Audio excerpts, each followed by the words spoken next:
Hello all. இந்த video நம்ம என்ன பார்க்கணும் அப்படின்னா ஒரு டெரிவேஷன் பார்க்கணும். ஓகேங்களா? என்ன டெரிவேஷனா மோஸ்ட் எக்கனாமிக்கல் ரெக்டாங்குலர் சேனல், அதுக்கான டெரிவேஷன் பார்க்குறோம். ஸோ ஃபர்ஸ்ட் என்ன பண்ணால் consider rectangular channel, consider a rectangular channel. அப்போது ரெக்டாங்குலர் சேனல் வரைஞ்சிட்டு having a bed width. So bed விட்த்னா பியா, அப்போ பிரெத்துன்னு மார்க் பண்ணிக்கிறேன்.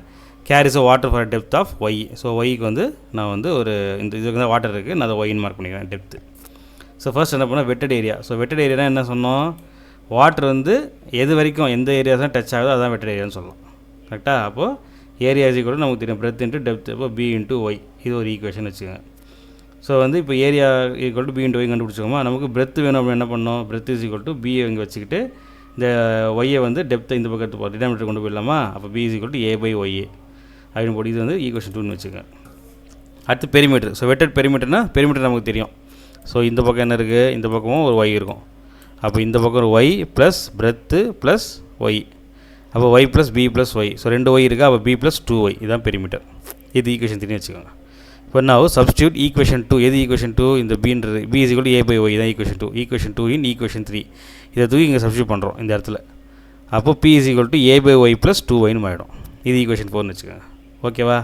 அடுத்தது ஸோ நமக்கு என்ன தேவை, மோஸ்ட் எக்கனாமிக்கல் செக்ஷன் வேணும். ஓகேவா? அப்போ அது கண்டிஷன் என்னென்னா for minimum perimeter or for most economical condition என்னென்னா differentiation of P in terms of y, அதான் dP by dy is equal to 0ன்னு போட்டணும். அப்போ இந்த பியை நம்ம டிஃபரன்ஷியேட் பண்ணோம், பெரிமீட்டர் டிஃபரன்ஷியேட் பண்ணோம், அவ்வளோதான் விஷயம். அப்போது இது எப்படி இதுக்கப்புறம் என்ன வரும், இது டிஃபரன்ஷியேட் பண்ணோன்னா என்ன வரும், இப்போ ஏ பை ஒய்யா. ஸோ ஏன்றது நம்ம கான்ஸ்டன்ட் தான். ஸோ ஏவை நம்ம அப்படியே வச்சுக்கலாம். ஒய் என்ன இருக்குது, ஏவை நம்ம அப்படியே வச்சுக்கலாம். ஓகேவா? ஒய் வந்து டினாமினேட்டரில் இருக்குது, அப்போ அப்படி 1 பை ஒய்ன்னு இருக்குது ஆக்சுவலாக. கரெக்டாக? அப்போ ஒய்யை மேலே எடுத்துகிட்டு போனால் ஒய் பவர் மைனஸ் 1 ஆகிடுமா. அப்போ இதை நம்ம டிஃபரன்ஷியேட் பண்ணோம். ஓகேவா? ஏன்னா இன் டர்ம்ஸ் ஆஃப் ஒய் தான் நம்ம பண்ணுறோம் இல்லையா. நமக்கு என்ன ஃபார்முலா தெரியும், X power n is equal to n into X power n minus 1. இதான் formula, differentiation formula. X power என்னன்னா என் ஒரு முறை என் வரும், எக்ஸ் பவர் என் மைனஸ் 1 போடணும். அப்போ 1 பை ஒய் அப்படின்னா என்ன அர்த்தம், 1 பை ஒய்யை நம்ம மேலே எடுத்து போனால் ஒய் பவர் மைனஸ் 1 மாறும். கரெக்டாக? ஒய் பவர் மைனஸ் 1 மாறிடும். அப்போ மைனஸ் 1 ஆல்ரெடி ஒன்று இருக்குது. அப்போ என்ன ஆன்சர் இருக்குது, மைனஸ் 1. ஏன்னா முன்னாடி என் வந்துருச்சு, என்று இங்கே 1 தான், மைனஸ் 1 தான். Minus 1 Y power minus 1 minus 1 கிடைக்கும். கரெக்டாக? இப்போ மைனஸ் 1 மைனஸ் 1 மைனஸ் 2 ஆகிடும். அப்போது என்ன ஆன்சர் வரும், மைனஸ் 1 அப்படியே போடும், ஒய் பவர் மைனஸ் 2 இருக்கும். புரியுதா? இப்போ திரும்ப நான் வந்து கீழே கொண்டு வந்துட்டேன் அப்படின்னா மைனஸ் 1 பை ஒய் ஸ்கொயர். மேலே எடுத்துகிட்டு போனால் மைனஸ் 1 ஒய் பவர் மைனஸ் 2 இது வந்துடும். கரெக்டாக? அப்போ இதுதான் differentiation, minus 1 by Y square. இதுதான் டிஃபரன்ஷியேஷன். அதனால தான் ஏ அப்படியே டேட்டா வச்சுட்டு மைனஸ் மேலே போட்டிருக்காங்க, minus 1 by Y square Y differentiate பண்ணிச்சு ஒய்யை. அடுத்து 2 ஒய், ஒய் பவர் இங்கே எதுவுமே இல்லை 1. அப்போது என்ன வரும், ஒய் இன்ட்டு 1 மைனஸ் 1ன்னு வரும். இப்போ 1 மைனஸ் 1 0, இப்போ ஒய் பவர் 0ன்னு இருக்கும். அப்போ anything to the power 0 is equal to 1. அப்போ ஒய் போயிடும். கரெக்டாக? ரிமைனிங் 2 மட்டும் இருக்கும். ஸோ இந்த டேர்ம் டிஃபரன்ஷியேட் பண்ணால் நமக்கு என்ன கிடைக்கும்னா minus A by Y square plus 2 equal to 0 அப்படின்னு கிடச்சிச்சு. இதை டிஃபரன்ஷியேட் பண்ணியாச்சு. இப்போ நம்ம என்ன பண்ணுறோம், இந்த ப்ளஸ் 2 அந்த பக்கம் கொண்டு போகிறோம். அப்போ மைனஸ் 2 ஆயிரும். அப்போ மைனஸ் மைனஸ் கட் ஆயிரும். அப்போ area is equal to 2 into Y square. இது நமக்கு கிடச்சிருக்கு. Area is equal 2 Y square note பண்ணிக்க. ஓகேவா? ஓகே. அடுத்தது substitute A is equal to 2 Y square. இந்த கண்டுபிடிச்சோம் இல்லையா, அதை வந்து ஈக்குவேஷன் 2 அண்ட் ஈக்குவேஷன் 4ல் சப்ஸ்டியூட் பண்ண சொல்கிறாங்க. ஈக்குவேஷன் 2 என்னது, இதுதான் B is equal to A by Y. அப்படி ஈக்குவேஷன் 4 என்னது, perimeter is equal to A by Y plus 2 Y. இதை சப்ஸ்டியூட் பண்ணணும் equation 2 and 4.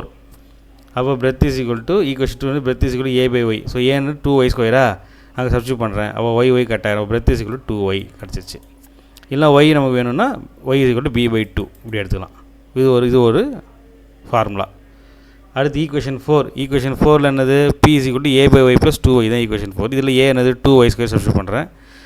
2 Y square by Y plus 2 ஒய்ன்னு இருக்குது. அப்போ இதை நம்ம கிராஸ் மல்டிப்ளை பண்ணோம்னா 2 Y square plus 2 Y square divide by ஒய்ன்னு கிடைக்கும். 4 ஒய் ஸ்கொயர் பை ஒய்ன்னு ஆகிடும். ஸோ ஒய் ஒய் கட் பண்ணோம் அப்படின்னா கீழே ஒரு ஒய் இருக்குது, மேலே ஒய் ஸ்கொயர் இருக்குது. அப்போ கட் பண்ணோன்னா 4 ஒய் மட்டும் கிடைக்கும். So perimeter is equal to 4 y. ஓகேவா? So we know that hydraulic mean depth நமக்கு தெரியும். என்னது, R is equal to A by P. A என்னது, ஏ நம்ம ஆல்ரெடி கண்டுபிடிச்சி என்னது 2 ஒய் ஸ்கொயர். பி என்னது 4 ஒய். அப்போ 2 ஒய் ஸ்கொயர் பை 4 ஒய் போட்டோம் அப்படின்னா 2 1 சார் 2 2 சார் 4 இங்கே கட் ஆச்சுன்னா அப்போ ஒய் பை 2ன்னு கிடைக்கும். அப்போ ஹைட்ராலிக் மீன் டெப்த் ரெக்டாங்குலர் சேனலுக்கு hydraulic mean depth R value வந்து ஒய் பை 2 ஞாபகம் வச்சுக்கோங்க. ஒரு ரெக்டாங்குலர் சேனலுக்கு ஒரு ஹைட்ராலிக் மீன் டெப்த்தோட வேல்யூ வந்து r is equal to y/2. ஓகேவா? அவ்வளோதான். therefore the rectangular channel section is considered to be most economical for the following conditions. So இந்த கண்டிஷனில் வந்து மோஸ்ட் எக்கனாமிக்கல் ரெக்டாங்குலர் கன்சிடர் பண்ணிக்கலாம். ஃபர்ஸ்ட் என்ன கண்டிஷன்னா வந்து breadth is equal to 2 times of flow depthன்னு எழுதலாம். அப்போ breadth is equal to 2y. இந்த condition கண்டுபிடிச்சோம்ல, இதுதான் breadth is equal to இதுவும் எழுதலாம், இல்லை இதுவும் எழுதலாம். breadth is equal to 2y. இல்லை வந்து depth of flow is equal to half of the breadth. அப்போ depth y is equal to b/2, half of depth. இது ஒரு கண்டிஷன். அடுத்து hydraulic mean depth. Hydraulic mean டெப்த்ன்றது half of the depth of the flow.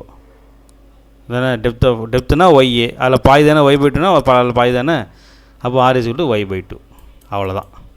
So ரொம்ப simple டெரிவேஷனாக உங்களுக்கு புரிஞ்சிருக்கும்னு நினைக்கிறேன். ஓகேவா? ஸோ வீடியோ பிடிச்சிருந்தா வீடியோக்கு லைக் பண்ணுங்கள், உங்கள் ஃப்ரெண்ட்ஸுக்கு ஷேர் பண்ணுங்கள், சேனலை சப்ஸ்கிரைப் பண்ணுங்கள். பை.